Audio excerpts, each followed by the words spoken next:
Hi ನಮಸ್ಕಾರ, welcome to our channel. ಇವತ್ತಿನ top 5 ಸುದ್ದಿಗಳನ್ನ ನೋಡೋಣ. ಮೊದಲನೇದಾಗಿ ಹಿಜಾಬ್ ಸುದ್ದಿ ಸಿಕ್ಕಾಪಟ್ಟೆ ಸುದ್ದಿ ಮಾಡ್ತಾ ಇದೆ.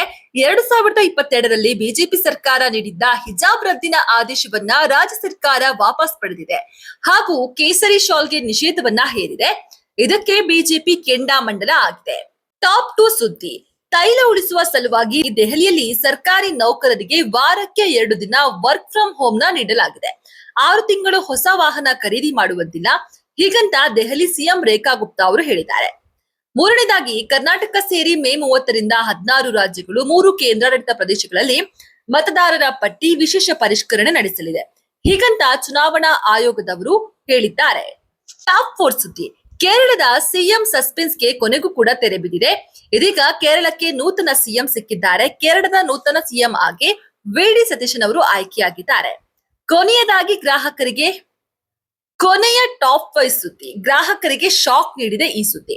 ಯಾಕಂದ್ರೆ ಅಮೂಲ್ ಹಾಲಿನ ಬೆಲೆಯನ್ನ ₹7 ಏರಿಕೆ ಮಾಡಲಾಗಿದೆ. ಈ ದರ ಇಂದಿನಿಂದಲೇ ಅನ್ವಯ ಕೂಡ ಆಗಲಿದೆ. ಇದೇ ರೀತಿಯ ಮತ್ತಷ್ಟು ವಿಡಿಯೋಗಳು ಬೇಕಿದ್ರೆ ಕಾಮೆಂಟ್ ಮಾಡಿ.